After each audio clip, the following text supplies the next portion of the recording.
Okay. All right, the wingman. The wingman is an excellent asset to have. Being a great wingman is an excellent asset to offer others uh, because it puts you out there in the mix and it creates, um, a lot of opportunity. So there's a lot about the wingman that I discussed, but there's one thing I want to go over right now that's for the younger men that are out there. I'm in my 30s. This is for those probably more in their 20s. But when I was in my 20s, I used to have a large group, an entourage, if I may, that would go from club to club, bar to bar, and that was our thing. I'm so grateful that this is not my thing anymore because it is exhausting.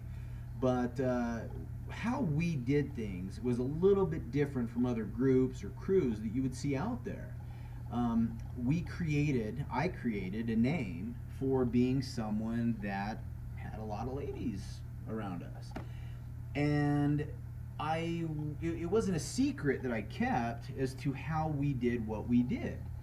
But I made it an absolute rule. When you are out with me, you are not allowed to hit on women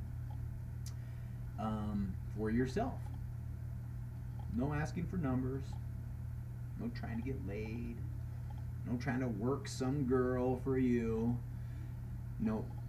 I would tell people, if I see that from you again, you're gone. What we did was the complete opposite. You were there to do all of those things for your friends in your group. So if you were talking to a woman for 3 minutes, that 3 minutes belonged to a buddy of yours that you've introduced or you have not yet introduced to this girl. And I was strict. If I saw cell phones out and a guy putting in a number, I was there. I'd be like, hey, what are you doing? And I would ask her, did he just ask for your number? And I would tell people, you're not hanging out with this again. Go do your own thing. So there's kind of a scumbag move in here, that our motive is to, manipulate the situation, cultivating the situation to where, women were more comfortable, where they were, very much coming to us because it was a manipulation of the environment.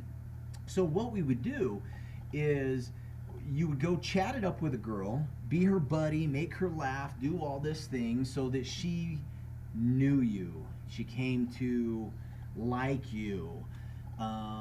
She senses there's no fear within you because you're really just being her friend. You're just there to get her to like you. And then when your buddy comes walking by, you grab his arm and you pull him over and say, hey, this is Jake. Jake is an incredible guy. He's this and he's that, and this is why you should like him.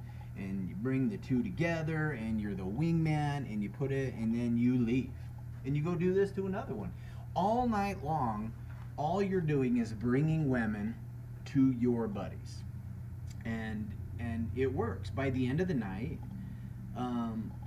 a group has created enough of that synergy to where these girls are wanting to go home with somebody. And when I say go home, I mean like an after party type of event, or maybe another club, or something else that's happening later that night. Maybe it is just going home, but this is there were a lot of little things that I would teach them along the way. I remember this guy Danny, when I would go around from one dance floor to another, and I'd come back and he would still be with the same girls. I'd go over and I'd tell him, hey, this isn't like a college kegger or something. You need to get going. You talk with these girls for just a few minutes, and then you're gone. And then when the next 3 or 4 guys come and they're drunk and they're spewing all kinds of garbage, these women are constantly wondering, where's that guy that was here for just a moment and it wasn't annoying and it wasn't overbearing. And so there's these different tactics that create that environment for you and your friends. And so that's kind of like a group of wingmen, and these women are very comfortable with it. They They love the referral system that it creates. You create a level of comfort for them that is very appealing. And whether they see that you guys are really up to something, or they understand what's really going on in a club, in a bar, because there are some women that really they don't see things for what they are there. Um, they still recognize that there's something good going on there, and they gravitate toward that. So